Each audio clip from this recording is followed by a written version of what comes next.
I'm pretty sure the person that handed me a robbery note while I was working at a bakery thought that she was walking into a bank because our signs had similar coloring to a bank down the street. This is the Lenora Faye Show.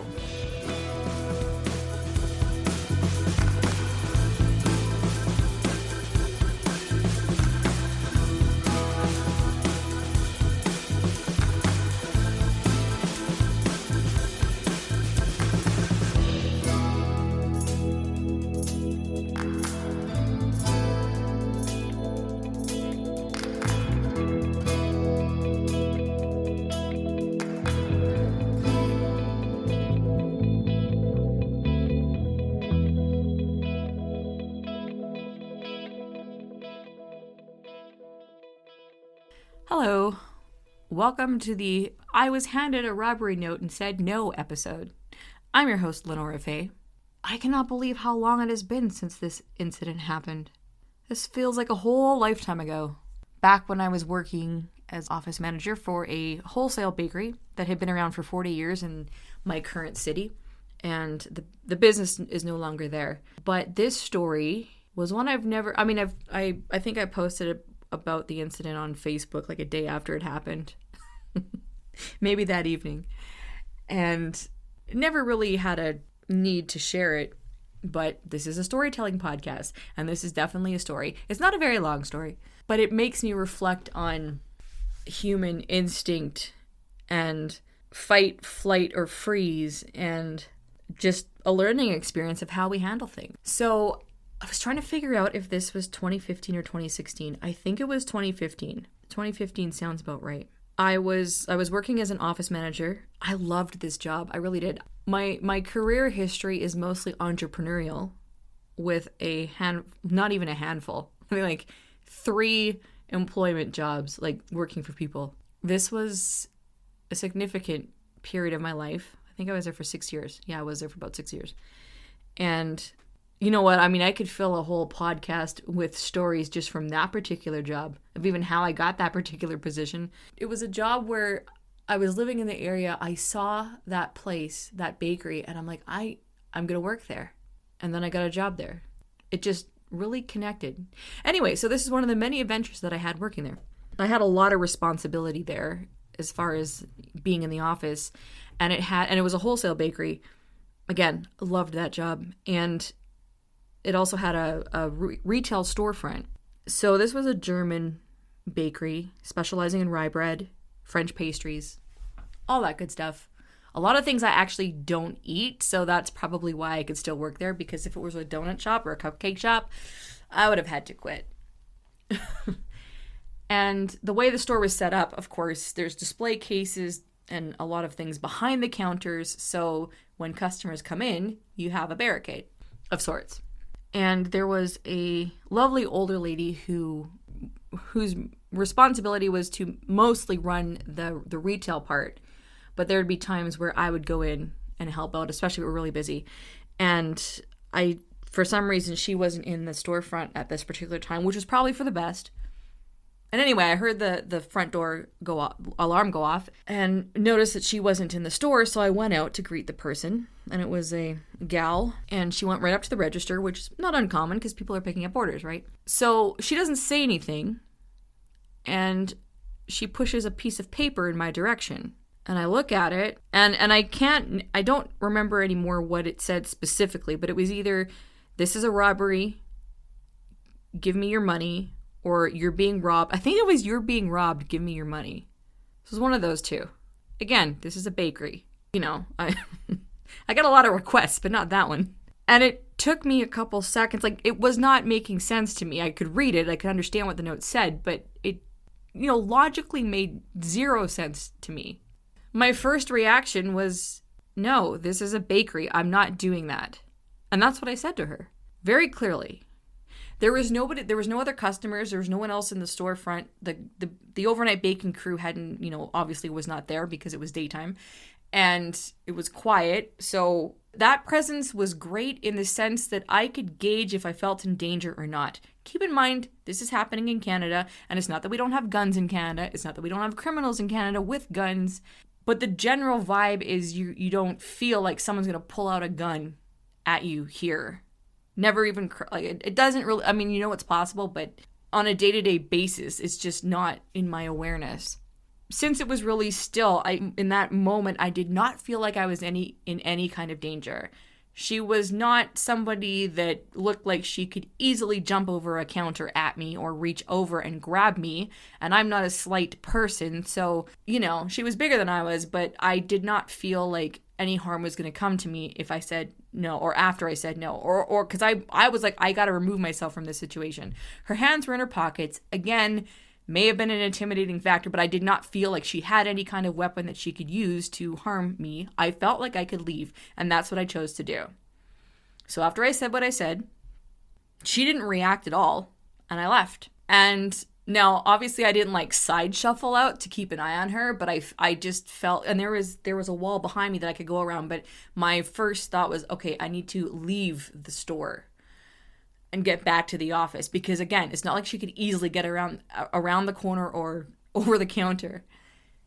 So I did. I felt like it was safe for me to do that, and that's the action I chose. And I could see her after I got away from her, still in the store technically. I could see that she was leaving. Now, the coworker of mine who normally looks after the storefront was starting to come up the stairs. I said, stay back. I don't think I gave her an explanation, but I was like, don't go in the store, because I needed to get to a phone.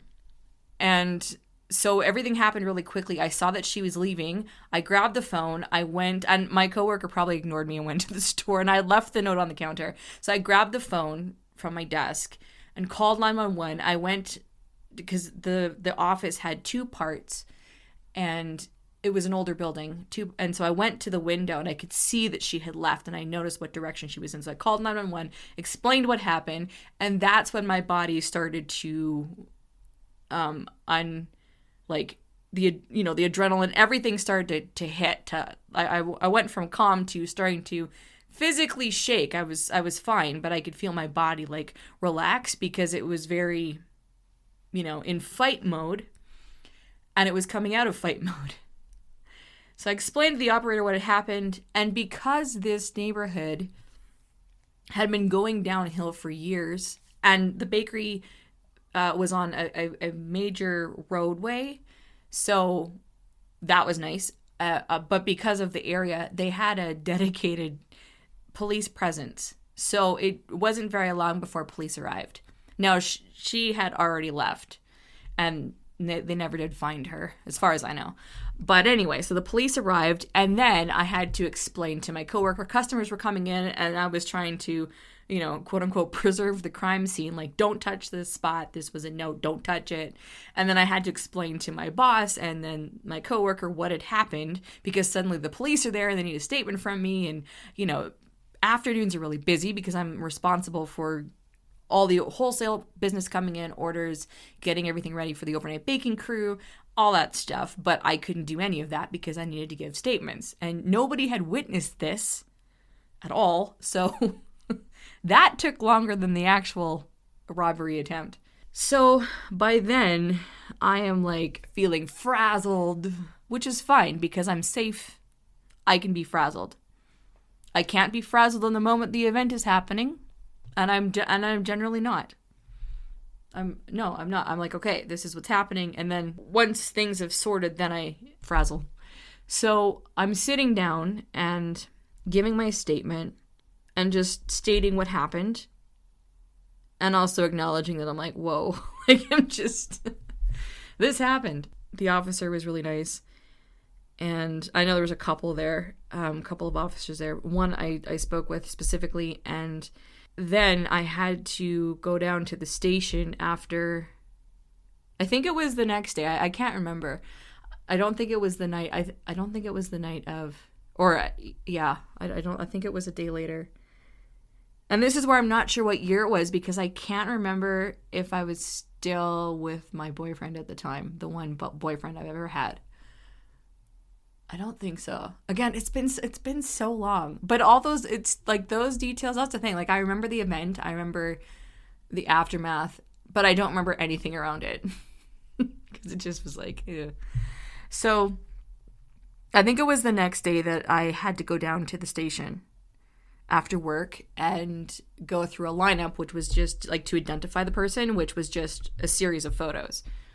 So I get to the police station and yeah, because nothing else happened after that. After that robbery attempt, gave a statement, everybody went away, and then I had to, stay late and finish up my stuff.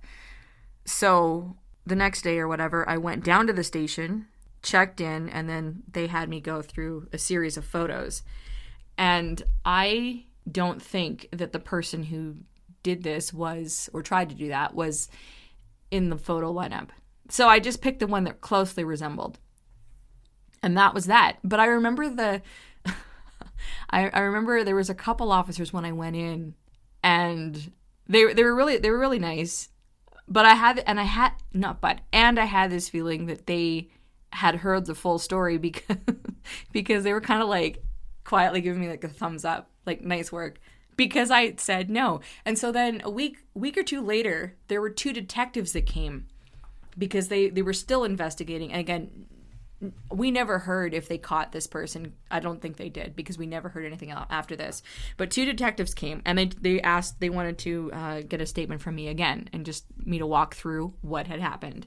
And the one detective, he gave me like the biggest smile and he's like, "That's awesome." When I said, no, I'm not doing this. This is a bakery. And I explained, I said, again, I didn't feel like I was in any danger. And I guess that's the moral of the story.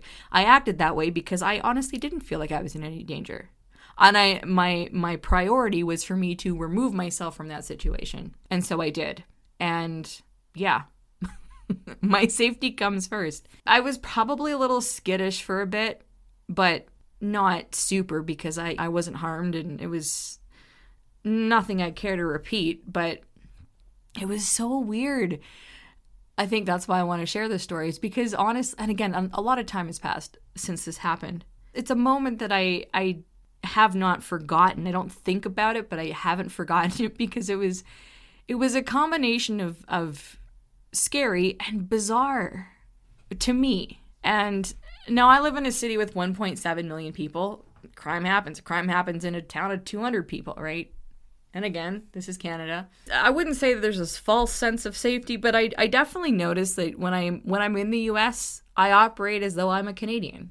I'm friendly. I don't even consider that, it's not like I go and put myself in situations where I can be harmed, but I generally, and I only go to places where I feel like I am safe. Thinking back to that it is really interesting how you just go about your life or how easy it is to go about your life and not really consider things. And I'm fine with that.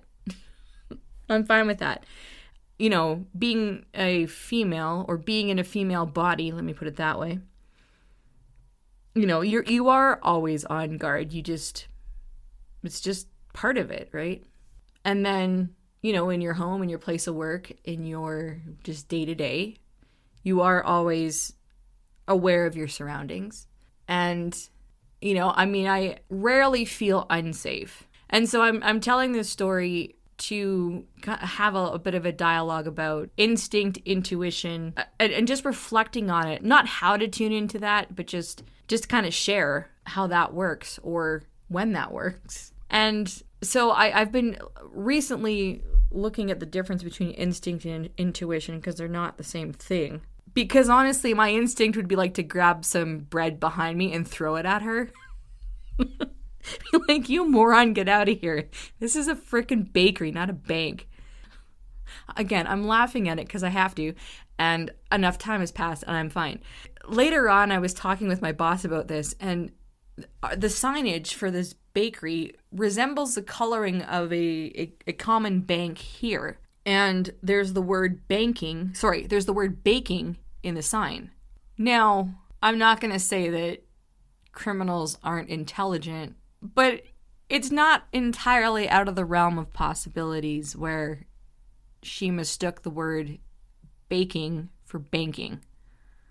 And I won't say the name of the store. I won't, even though it's not in existence anymore, but just to protect, my boss's privacy and the owner's privacy.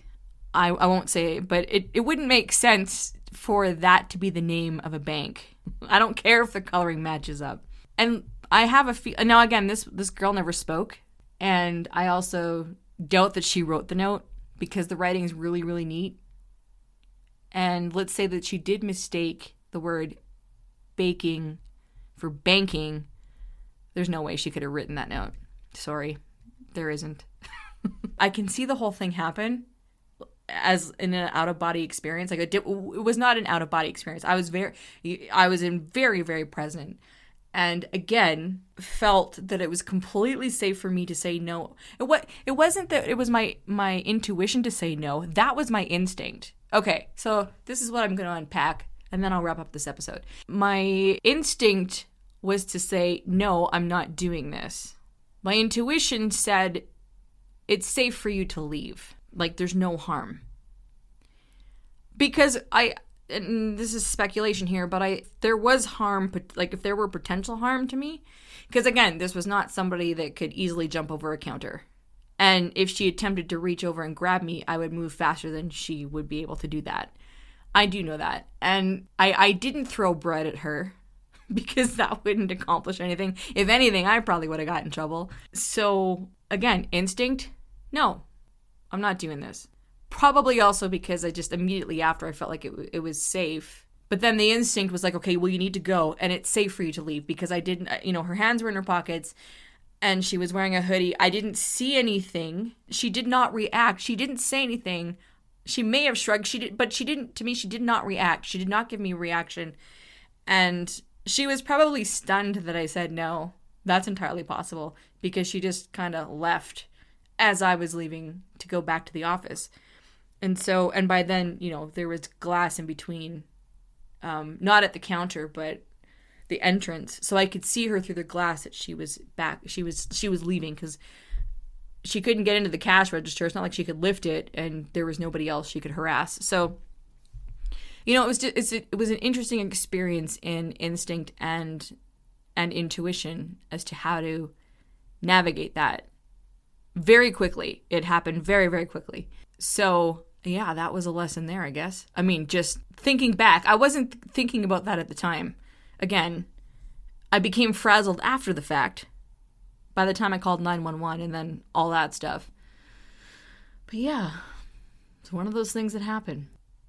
And it is fascinating because logically, and again, depending on the situation, and this is not any kind of professional advice by any stretch, logically it'd be like, just comply, right? Just comply with the note. Hand over the money, which may have been, $50 because we're not really in a cash society the way we used to be. And this was not on a weekend. So I know that the retail store wasn't that busy. It's just, I'm going to say it's funny, like not funny, haha, but just, I guess, amazing that my instinct was to be like, no, I'm not going to do that. And actually, I love that for myself because I think so many things in life, we have to make a decision or we're presented with something. We're presented with a scenario and it's like, well, what do we do? Yes or no?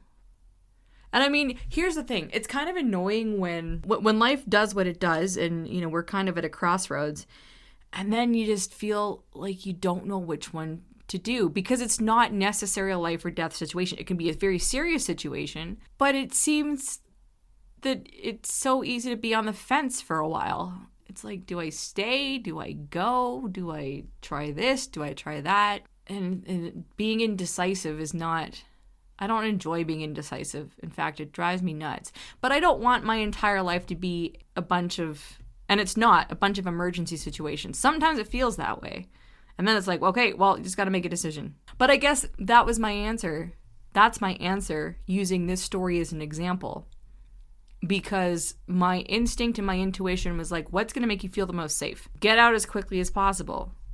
Get away from the situation. That's what it was. So it was no, felt safe to do that, and then leave. Not necessarily logical, but that was the right move. In hindsight, that was the right move. And that was the first option that came to mind. So that's what I went with. So I guess this is me saying going to apply that to other areas of my life right now that are not the robbery note situation, but the feeling of, what do I do? Tell me, what do I do? Because it's not like I could sit there and consult. What should I do right now? I mean, I had two options: comply or, and that would take longer than just saying no and leaving, which was all that I wanted to do. And maybe because I made that decision, things cooperated. Again, if I felt that I was going to be in any kind of physical danger, well, I could duck. Actually, in hindsight, I could have just ducked or crawled on the floor, got around the other wall. And she was not a quick reacting person. But that's who I was dealing with in that moment. So what's the moral of this story? Don't go into bakeries and hand robbery notes. Or don't go into any place of business with a robbery note. Don't rob banks or bakeries or anything. That's the moral of the story. Because it's inconvenient. Even when nothing happens, it disrupted my afternoon. It disrupts business. That's the moral of the story. And then the side moral of the story is, telling this story here is actually reminding me to look at my instincts and my intuition right now for my life currently. I think this podcast is a form of therapy for me and entertainment for you. So thank you very much for listening. I really appreciate it. If you are enjoying the podcast, you can leave a 5-star rating on Spotify and Apple. And I say 5 stars just because that it helps. Ratings help. I'm trying to get the word out as much as possible, which is definitely a grassroots effort. You can also donate to the podcast because that helps keep it going.